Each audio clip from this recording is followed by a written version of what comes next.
Baiklah, Assalamualaikum warahmatullahi wabarakatuh. Waalaikumsalam warahmatullahi wabarakatuh. Yang terhormat kepada Bapak Ruliansyah ST.M.Com selaku dosen pengampu pada mata kuliah Statistika Terapan dan beserta teman-teman semuanya. Kami dari kelompok 5 akan mempresentasikan hasil analisis kami yang berjudul Analisis Tingkat Kepuasan Pengguna Aplikasi e-money, Dana, OPPO, dan GoPay. Sebelumnya saya akan memperkenalkan anggota dari kelompok 5 yaitu Hafiz Rafi Rabani, Neka Susita, Sisi Sapitri, Nando Satria, dan saya sendiri Muhammad Baideswara. Baik, langsung saja kita memulai penyampaian dan penyajian materi. Saya persilakan kepada Neka Susita menyampaikan materi. Baik, terima kasih untuk Wahyu Deswara. Baiklah, saya Neka Susita akan menyampaikan materi tabel data ANOPA two-way atau tabel data ANOPA dua arah.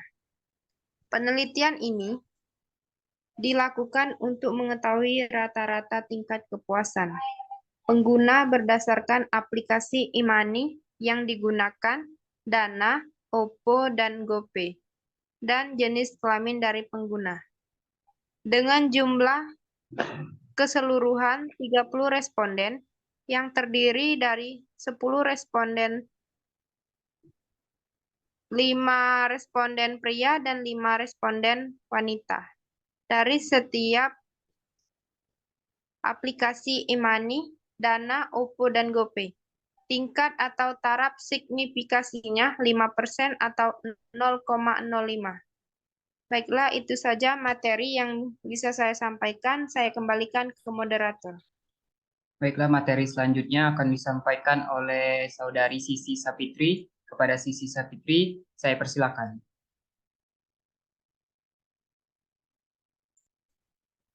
Baiklah, selanjutnya uji normalitas data.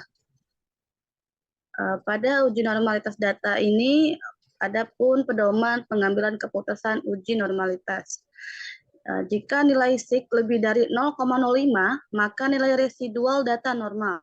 Sedangkan jika nilai SIK kurang dari 0,5, maka nilai residual data tidak normal. Nah, dari tabel hasil uji normalitas di atas, diperoleh nilai SIK 0,949 yang merupakan lebih dari 0,05. Maka nilai residual standar data berdistribusi normal.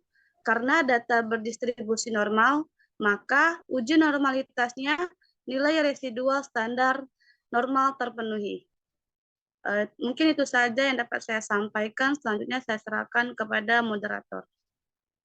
Baiklah, penyajian materi selanjutnya akan disampaikan oleh Saudara Nando Satria. Kepada Nando, kami persilakan. Baik, terima kasih. Selanjutnya uji homogenitas.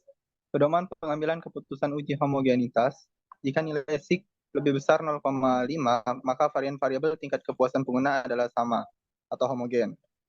Jika nilai SIK kurang dari 0,05, maka varian variabel tingkat kepuasan pengguna adalah tidak sama, tidak homogen. Berdasarkan output dari tabel hasil dari uji homogenitas di atas, diperoleh nilai SIK 0,157 kurang dari 0,05, maka dapat disimpulkan bahwa varian variabel tingkat kepuasan pengguna adalah sama, homogen, sehingga asumsi homogenitas dalam uji two-way ANOVA terpenuhi.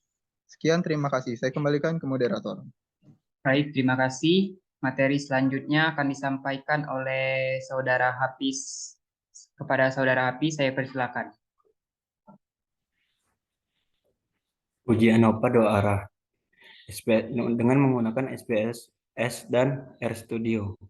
Dasar pedoman pengambilan keputusan dalam uji two-way ANOVA yaitu 1. Jika nilai SIK lebih kecil dari 0,05, maka ada perbedaan tingkat kepuasan berdasarkan variabel faktor. Yang kedua, jika nilai SIK lebih besar A 0,05, maka tidak ada perbedaan tingkat kepuasan berdasarkan variabel faktor. Itu dia hasil dari gambar-gambar hasil dari aplikasi SPSS dan RStudio. Hasil uji ANOVA TUI menggunakan SPSS dan RStudio sebagai berikut. 1. Dari tabel hasil diperoleh nilai SIK dari aplikasi sebesar 0,000 lebih kecil dari 0,05, sehingga dapat disimpulkan bahwa ada perbedaan tingkat kepuasan pengguna berdasarkan aplikasi Omni yang digunakan. 2. Dari tabel hasil diperoleh nilai SIK dari kelamin sebesar 0,652 lebih besar dari 0,05, sehingga dapat disimpulkan bahwa tidak ada perbedaan tingkat kepuasan pengguna berdasarkan jenis kelamin pengguna. Yang ketiga, dari tabel hasil diperoleh nilai SIK dari interaksi antara aplikasi dan kelamin sebesar 0,302 lebih besar dari 0,05, sehingga dapat disimpulkan bahwa tidak ada interaksi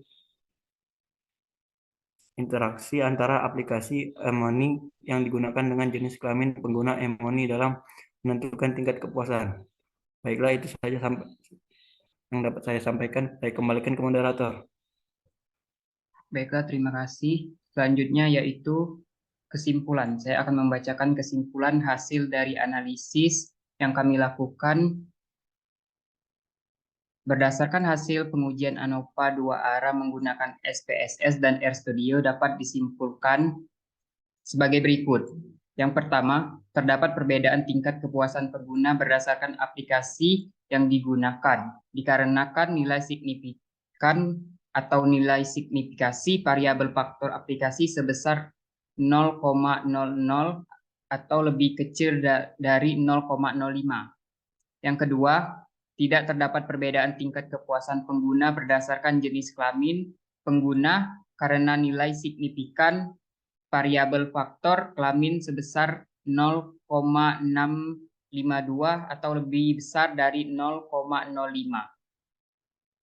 Selanjutnya yang ketiga itu tidak terdapat interaksi antara aplikasi e-money yang digunakan dengan jenis kelamin pengguna e-money dalam menentukan tingkat kepuasan dikarenakan nilai signifikan variabel faktor interaksi antara aplikasi dan kelamin sebesar 0,302 atau lebih besar dari 0,05. Baiklah, demikianlah presentasi dari kelompok 5. Lebih kurangnya kami mohon maaf.